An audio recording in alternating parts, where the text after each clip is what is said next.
All right. YouTube, good morning, good afternoon, good evening, wherever you're watching this from. This is Cobbs with the Parlay Parlor, and we're back. It is Tuesday, February 10th. We have a four-game NBA slate as we get closer and closer to the All-Star break. I know when it comes to small slates, those are a little dicey. We're going to try to not consolidate multiple props across a game. We're going to go with a prop from each game this time around. With that being said, let's have a brief recap of yesterday, and this is more of what we want to see. After a 1-3 night, we have a 3-1 night. Unfortunately enough, maybe I was being stubborn. Could have looked at a bunch of other reads. I mean, Donovan Clingan blew over his points line, but I did say that I was going to stick to the four that I put in the video. So, still chasing the sweep, but hopefully it'll come soon. 3-1 night. Osher Thompson blew over his rebounds line. I mean, the Hornets did keep it pretty interesting. Um, Pistons pulled out in front, but Thompson, as like I said, as long as he sees his minutes and as long as he keeps his hands to himself and out of relative foul trouble, he would cover it. Jaime Jaquez, the one loss of the night, unfortunately enough. The Jazz, the tank, Operation Tank was in full effect again. I mean, Laurie Markkinen, Jared Jackson Jr., um, did not see a single minute of the fourth quarter again. And I mean, again, we can't, and Yusuf Nurkic, those three did not see a minute of the fourth quarter, and we can't act confused. We know what's going on. And until Adam Silver or the league decides that there's going to be consequences for it, I mean, why wouldn't you do what they're doing? With that said, I mean, Jaime Jaquez, he got a bunch of minutes. I think he got 28 minutes. But again, the Miami Heat, despite the fast pace they play at, it's almost like whose night is it going to be on any given day? Norman Powell was listed out again. Well, not listed out. I guess I was wrong. He couldn't fight back the Q tag and he was out. So it was Jaquez didn't even start the game. They started with a double big lineup with Kylan Ware and Bam. Ware fouled out, but even after that, I mean, it was some Janikowski guy. I can't even pronounce the guy's name. That just went electric. He shot 5 threes in the first half. Jaquez, I mean, he still got 9 rebounds and assists, but a lot of this was done in the fourth quarter when the Heat were down and they were trying to come back. But other than that, the last two props of the night, Isaiah Hartenstein, that was never in doubt. 15, he had 9 rebounds, 8 assists. Always fluctuating between that double-double, triple-double. And then Drew Holiday, I mean, the 25 points, rebounds, and assists. Yep, Denny Avdia did end up suiting up. Still wasn't a concern for me in any case because I know, I had a feeling that even with Avdia back, I mean, Drew Holiday is back in close to full fitness. He was still going to be the primary ball handler, maybe not the facilitator, but at least he would be the initiator of any possessions. So he covered his 27 points, rebounds, and assists.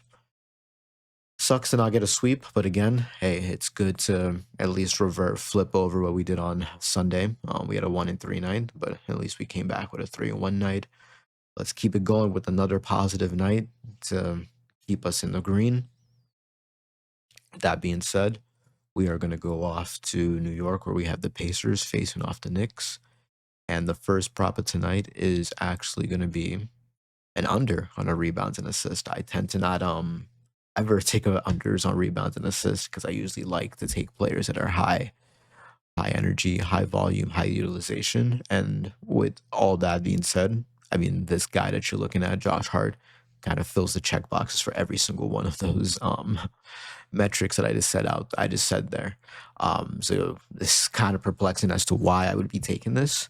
To be honest, it's just because his role has been decreasing. Not only in just in the most recent games, but across the season. I mean, if we look at last year, he was averaging 37 minutes.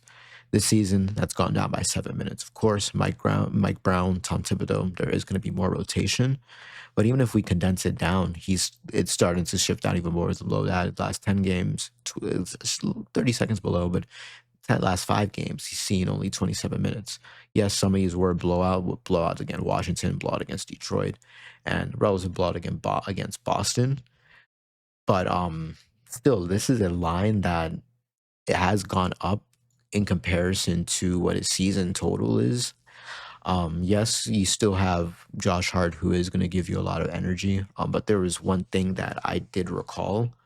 I did take his overs for rebounds and assists. I believe it was 12 and a half when the Lakers came to Madison Square Garden.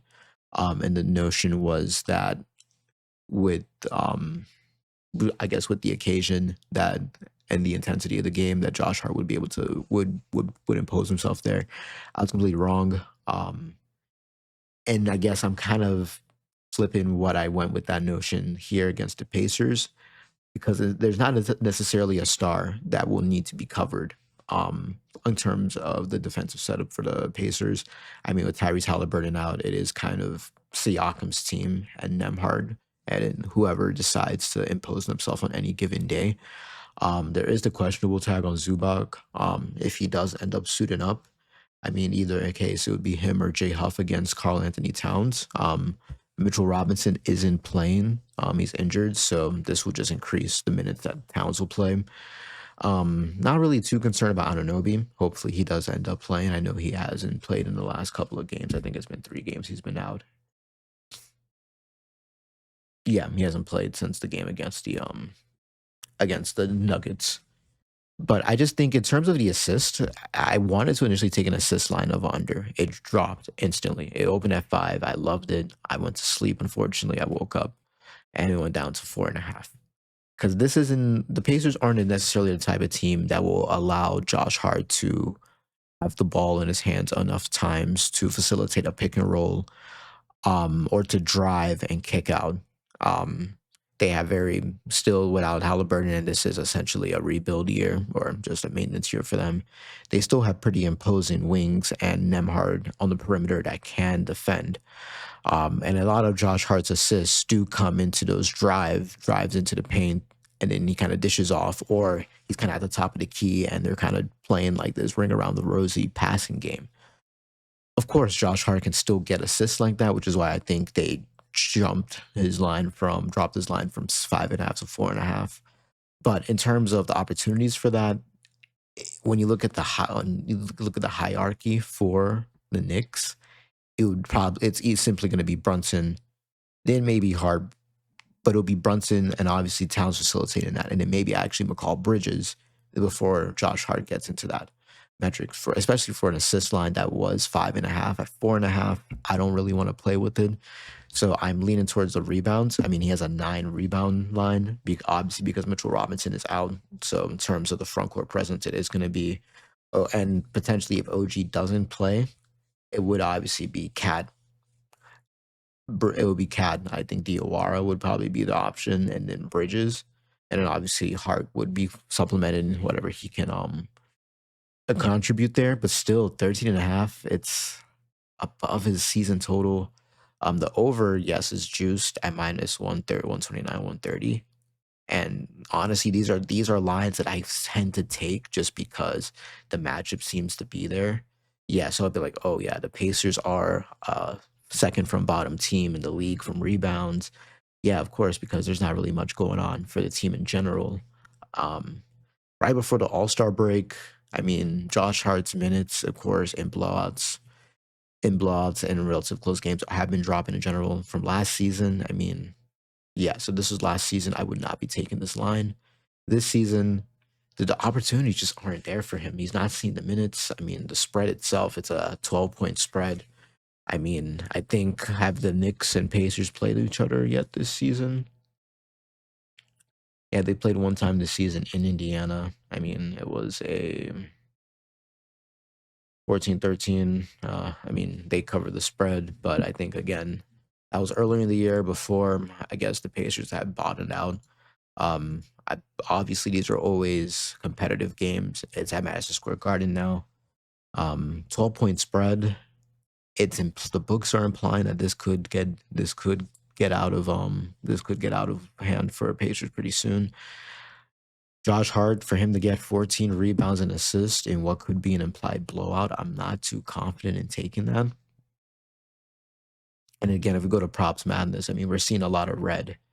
And normally in my past videos, and I do try to look back, I watch each video like the night after I guess once all the props have chalked or hit, and I just want to see maybe where I just read things wrong. I would just see myself trying to justify doing this. I'd be like, oh, the head to head with them. Of course, if we look across last season, oh, it's the great head to head. We can't look at this now. It's a different Pacers team. Um, I would say, oh, if we look at the rebound chances that he gets this season, of course, we if we bumped it up to like 12, 10, 10 to like 18, 50-50 coin flip if we increase it. Obviously, because there's no Mitchell Robinson, there might not be no Anunoby. Oh yeah, it'll blow in. It's a no brainer. But at the same time, we're just not seeing the minutes that we get from him. Yes, Josh Hart. Yes, he can average 38 minutes, but let's bring this down to 25. Let's bring this down to 25 if this is an implied blowout to just about 30. This is just out of 4 out of 16 games out of the season, and we're 2 games away from the All-Star break. I think the Knicks just have one more game. I think they're on the front end of a back-to-back. I could be wrong there. But this is just a line that I would have tried to just justify so hard. Um, and honestly, this is a line that I can honestly see closing at 12.5. Um, I would probably keep an eye on the assist. I mean, once it's dropped down to 4.5, you're probably not going to see it go down, go up again to 5.5 anytime soon. So common ground would probably be take the under on the third 14.5 rebounds and assists. I mean, when he has a 9.5, when he has an 8.5 rebound line, is 8.5? Yeah, 8.5. I mean, we're implying that is a potential double double. I'm not willing to take the odds on that. Jalen Brunson assist, I would have liked that. It is juiced. Again, this could be an applied blowout. And when I looked at when the Knicks win by 12 points or more, it doesn't look too good across the season because, of course, it gets out of hand pretty soon. And also for Josh Hart, the other thing that I didn't like too much with the rebounds and assists, I definitely see his minutes maybe not going down as much because I mean when you're already at 20, averaging like 28 to low 20, low 30s, high 20s, I don't really see him going down. But the Knicks have acquired Jose Alvarado, and Jose Alvarado and Brunson have played in a set. Only one. We've only seen it in one game against the Celtics, but I do think Mike Brown liked what he saw from there. I mean, it was very high energy. I mean, you have Alvarado, who is kind of just the steel god himself. I wouldn't be surprised if we do see more sets, especially against a team like the Pacers, where Alvarado gets maybe a chance to run the point himself when Brunson takes a break, or better yet, we get to see a Brunson and an Alvarado front backcourt. If we see an Alvarado hard backcourt, if this gets out of hand, or I guess if something happens to Brunson, I would be slightly concerned. But that doesn't seem a little too likely. That's a little too defensive heavy or defensive handed backcourt. We would probably see Jose Alvarado and probably one of like Jordan Clarkson or Tyler Kolek come in, but it would probably be Jalen Brunson and Jose Alvarado in some sets, which I think just further imply that we're going to see a drop in the opportunities for Josh Hart to get something like this. Um, Alternative line, yes, I know I normally don't do an under on rebounds and assists, and when you see the very next prop, you're gonna think, wow, this guy is really trying to force the sweep. But I'm trying to look at it with a different glass, with a different lens. Especially when we're just 2 days away from the All-Star break, we don't know what we're gonna see from these teams. These are potential blowouts across the board. I mean, every day until Thursday. Full slate tomorrow, and then only 3 games on Thursday. So very weird how they're getting staggered. In any case, Josh Hart, they're under 14 rebounds and assists. You can get this for even money, plus 100 on FanDuel right now, but even odds across the majority of the books. I wouldn't be surprised if this goes down to 12.5. Um, Rebounds, honestly, under rebounds does look enticing too. I mean, even if we look at it without Mitch Rob, this is still hitting at a 70% hit rate across the season. If we try to further imply Mitch Robin without OG, it's still goes down to a coin flip. Let's just take the higher odds. I don't see Hart having the ball in his hands enough to be able to get over that assist line, even if he gets 8, 9 rebounds. I don't see him getting. I can't fathom him getting 5, 6 assists to get us over to get over the line with this. Honestly, so Josh Hart under 14 rebounds and assists. Second prop for today, it's gonna be another under. Last under for today, I promise. We're going with Brook Lopez. We're taking the under points and rebounds for him. They're going. We have the Clippers facing off against the Rockets, and yes, this does seem a little scary. Matchup does yes, the Rockets are a middling defense to the center position, but again, I mean, with the recent trade of Zubac to the Pacers, the Clippers have a very weak front court presence, to be honest with you. I mean, you have John Collins and Brook Lopez, two players who kind of seem as if they're allergic to defending around the rim. I mean, Brook Lopez in recent years, he loves to shoot threes. Of course, this could live or die on him having an explosion of a night of him making two, three point, like making 2 or 3 3-point attempts and then getting over the line with a couple of rebounds. But Brook Lopez 4 rebounds. When this is at 5 rebounds again, I woke up too late on today, but 5 rebounds I would have loved. Under 14 points and rebounds, I feel as if again this would have been a line that I would have been trying to convince you that you can take. That, oh yes, this is going to be a very interesting game. It's going to be Clippers against the Rockets. Of course, it's implied that it's going to be somewhat of a blowout.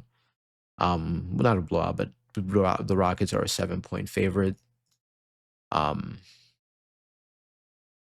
But there was one thing that I really was interested in looking at when we looked at recent centers to play against the Rockets, especially in the most recent game. I think when they played the Thunder, they kind of a similar dual big lineup of, I guess, a big that can shoot threes in Chet Holmgren and a big that's kind of a facilitator or can get his own shot up in Hartenstein.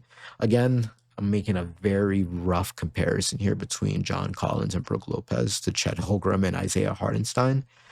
But as you can see, there was one center that reached his line, and it's the one that particularly does see more shot attempts go in and is maybe more of a pick and roll presence, or not necessarily pick and roll presence, but impose himself in and in the team's possessions in Chet Holmgren.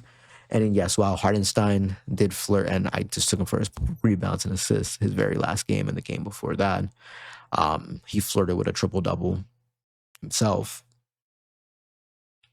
I mean, John Collins and Brook Lopez, we have two bigs that love to skirt around the perimeter and kind of like to allow the lanes to be open for the likes of a Kawhi Leonard and now a Benedict Mathurin, who is not on the injury report, so we should see some minutes from him maybe to drive in and kind of facilitate.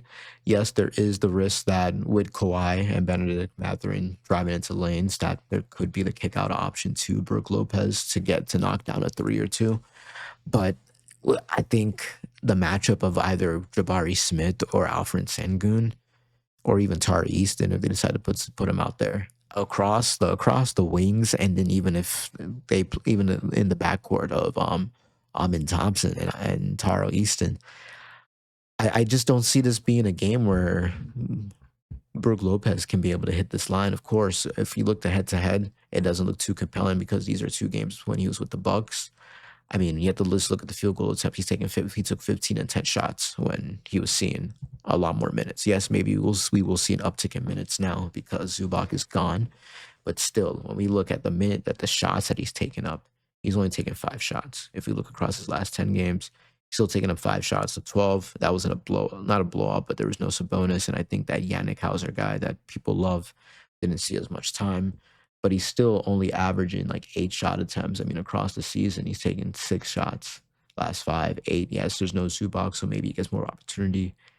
I'm not comfortable with taking 14 points and rebounds on a guy that for years we've been trying to take him for 4 rebounds and he doesn't do it. I mean, even blocks for him now aren't necessarily a lie. I mean, 1.5, sure. There's a guy that loves to block shots, but he doesn't get the rebounds off of them. 4 rebounds, again, this is a line that we've been trying to debate ourselves on for years to take. 4.5, I would have been on that under. Points and rebounds, I would have been trying to convince you to take the over on this. I mean, when we look at where he likes to score his points, again, he's not someone that likes to go under the rim. He's not getting many rebounds. He is just going to shoot this above the perimeter at the break. Yes, the Rockets are a middling defense to shots at the zone, but but everything from Brook Lopez is going to be a catch and shoot opportunity, and the Rockets are a top 5 defense to catch and shoot opportunities. I mean, when we look at the field goal attempts, Brook Lopez is probably let's give him 5 to 8 shots. This isn't a line that he's doing too hot on. I mean, he's only hitting this in 3 out of 21 games. Let's bump this up to 12 maybe. Let's give him 12, 6 out of 21. Let's give him 8 to 12 shots. Yes, he has hit this in 5 out of 8 games, but these were blowouts, I want to say. Yes, they lost by 21, won by 15. Blowout. The Kings, this should have been a blowout. They should have won this game. Against a Rockets team, I'm not that turned on by it, to be honest with you, taking them for the points and rebounds. This is just too it's an enticing line to take on that under, especially at -125.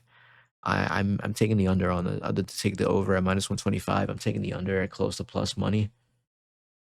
The books are flirting with taking this from 13 to 14. If you can get this at a 14.5, even better. But 13.5, it would just be it's really hard for me to see him getting over this line, honestly. We have a Rockets team. Yes, like I said, 17th and 4th to rebounds allowed. This isn't going to be a line that he's going to hook us with in rebounds. This is going to be one that he hooks us with making up 3. Do I think that he's going to be able to shoot 2 to 3 threes against the likes of Sengun and Jabari Smith? No.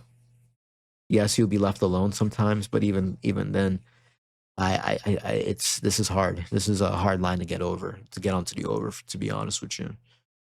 Brook Lopez under 13.5 points and rebounds. All right, over to our third prop today. We are going to take Connor Gillespie for 5 assists. We have the Mavericks taking on the Phoenix Suns. Devin Booker is back in our lives. Yes, he's back in the lineup, but also Grayson Allen is out. No Cole Anthony yet. I don't know if we're going to see much of him this season, or at least until prior to the All-Star break. Jalen Green is still going to be coming off the bench until we see some consistency from him. So we're going for Colin Gillespie, 5 assists. This is a line that honestly I could see dropping. I mean, could see dropping in terms of the odds. I'll see it staying at 4.5. I just think that more people are going to get onto it. I mean, we're going against a Mavericks team that is the worst at defending point guards this season. Yes, Devin Booker is back, but that doesn't really concern me too much, because it's still just kind of a coin flip on whether or not he gets with Devin Booker when we look at it initially. But across this season, his usage has gone up. Minutes is 28, but of course, at the start of the year, he wasn't seeing as much time. If you look now, he's still seeing 29. Last 10 games, still 29. I think I want to see he was averaging like 30 or something. He's still getting 29 minutes. So if we bump him up to just 27 minutes, just off rip, we're getting this still again 57% of a hit rate. But again, my notion is that with Devin Booker back in the lineup, Devin Booker soared over his assist line. I mean, I think it was 6.5, and then he got like 8 assists last game. He had 9 assists last game. I'm expecting some natural regression. I mean, already the books are anticipating that. The line opened at 6-7. It's gone down to 5 now. It heavily juiced at -160, which is what I don't really like too much. So for Connor Gillespie to get the 5 assists, I think Devin Booker, they're back at home. I mean, they're still at home, second game back. Softer matchup against the Mavericks compared to a 76ers team that is still fighting for something in the East. We have a Mavericks team that kind of is just seeing what rookie records can Cooper Flag do. And let's see what happens when Kyrie is back, if he even comes back at all this year. Connor Gillespie, in terms of the supporting stats, we're getting the potentials that we like. he's averaging 8.8 potential assists, 7.8 across the last. He's averaging 8 to 9 potential assists across the last couple of games. Again, the notion is with Devin Booker back in the lineup, I think he is going to want to try to get some shots up. I mean, he is competing in the 3-point competition on Saturday. Um, and then also in home games, I was initially trying to get behind Dylan Brooks, not the assist at plus 160, but I was trying to get behind his points. It has gone up now. It was at 20 because he just does phenomenal at home. His home record is just great this season. I think it's like 60% this season at home, 82% hit rate at points at home. This is an alternative lean. I'm going to give you that, to be honest with you. But Connor Gillespie to get 5 assists feeds into that. I mean, Dylan Brooks is going to have the ball in his hands a lot. He's going to score. Gillespie, I don't see his minutes dropping down too much, especially with Devin Booker coming back into the lineup. I mean, Grayson Allen is still out. Jalen Green is still coming back into some type of fitness.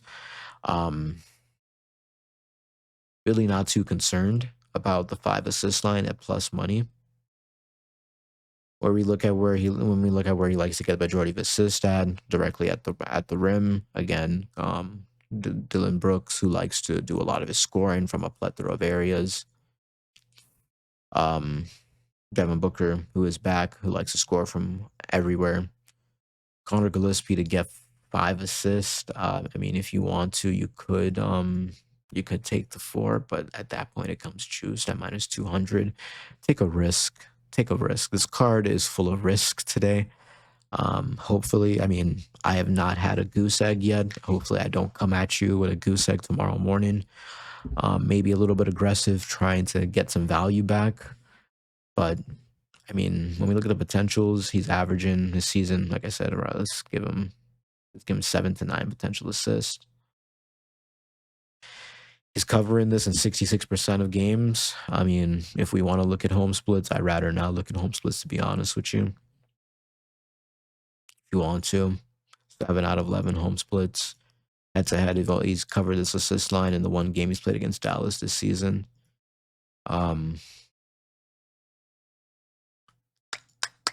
Maybe if we want to look at his usage, he has seen 18% usage. I mean, if that, we can bump that up from 15 to 17, honestly. 63%. Let's not look at the filters too much. Connor Gillespie, 5 assists. I mean, why not? His points line, points and assists, I was considering. I don't see this being a scoring night for him. I mean, we're seeing some clear regression going in terms of the shots attempted he's taken. And again, for someone who's shooting 44% this season, a very streaky guy. I think we're back at home. Like I said, Devin Booker has a 3-point contest coming up soon that he's probably wants to get warm for.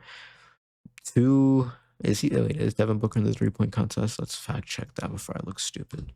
I can't fact check that because my keyboard's charging. Let's not look into it too much. Colin Gillespie, 5 assists. Lock that in. It's early. I got to get to work.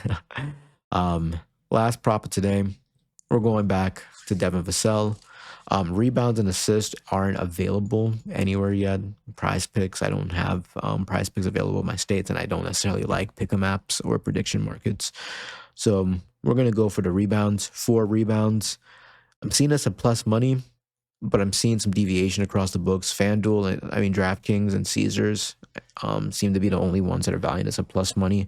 Rest of the books are dropping this down. I either see this going up to 4.5 or them just not offering this at plus 111.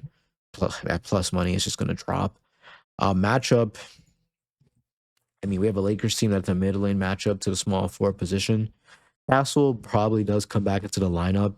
And again, I was trying to get myself behind a Stephon Castle points and assists. They've jumped this up to 23, which I'm not too confident, especially with a matchup like this. Lakers top 5 matchup to the point guard position. So I am going for Devin Vassell rebounds instead. Wait, Stephon Castle 6 rebounds just because he had a triple-double last game. Minus 155. That's heavily juiced. I do like Stephon Castle under 6 rebounds. I'm not going to lie to you. But I like Devin Vassell 4 rebounds more. I mean, he's back in our lives. He's seen high minutes. I mean, he's always going to be a mid to low 20s, high 30s competitive game. I will give you an alternative in this line in this game. It's not going to be the under Stefan Castle rebounds as much as that does look good. I was going to tell you take the Spurs 7.5. That's what this line opened at, I want to say. At midnight, I want to say it was 7.5. But as you can see on the chart, we have some 7.5s at multiple points this season. At multiple points, at 8.5 now, it is starting to come blow out of like out of responsibility for me, honestly, that I can take this. I had a projection that we have the Lakers on a back-to-back. Luka, I don't think he's playing this game. If anything, we're probably not going to see him until after the All-Star break, or if we do see him at all, we see him against the Mavericks, which is the last game that the Lakers play before the break on Thursday.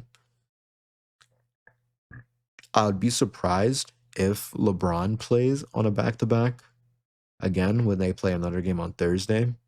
Austin Reeves, maybe he does see a ramp up in minutes as they're trying to get him back fit. I mean, he's not going to have any responsibilities during All-Star break, so they'll have a lot of time to get him back to health. I mean, he's healthy again, but get him back to playing full minutes.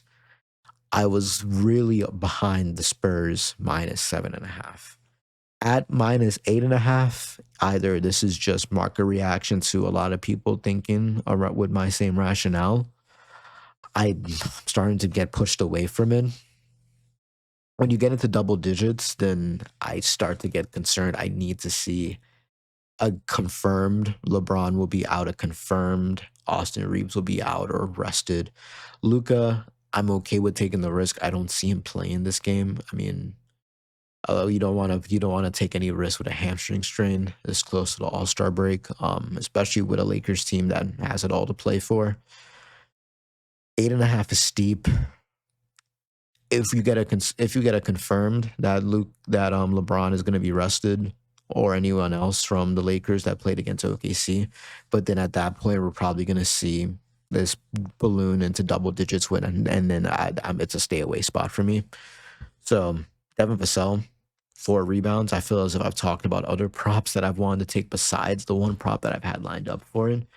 Full minutes, I mean, like I said, if we give him roughly around his 20-25 minutes.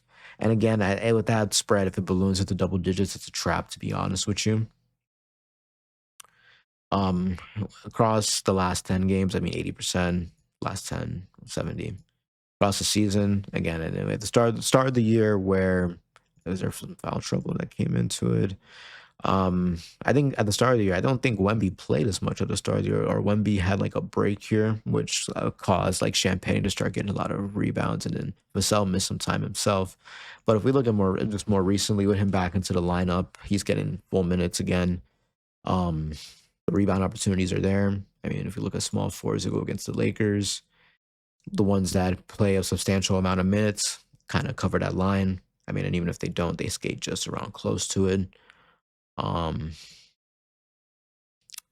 Vassell, I mean, again, if we just look at the expected minutes he's going to get, even though it is a challenging matchup, and we quote unquote challenging matchup, I mean, rebounds allowed. Are they looking at this as a small forward or as a guard? I mean, he's going to play as a small forward. I mean, but if we still look at the rebound chances that he's getting, he's averaging around 6-7 rebound opportunities this season. Even if we bump this up to this being a challenging matchup, he still covers this in a 2 out of 3 games. But again, I don't want to filter this too much. Devin Vassell, 4 rebounds. Colin Gillespie, 5 rebounds and assists. Brook Lopez under 14 points and rebounds, and Josh Hart under 14 rebounds and assists.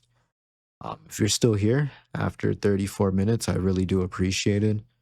Like I'll say always, please gamble responsibly. Gamble what you're willing to lose. Gamble what you're willing to lose and what's within your beans. Please don't gamble away anything that takes away from your responsibilities and your livelihood. But with that being said, please like and subscribe. Put in the comments what you're rocking with, what you're not rocking with from the card. We've had a strong Monday night. bounce back from Sunday. Hopefully, we have another positive day. This is Cobbs with the Parlay Parlor. Have a blessed day. Peace out.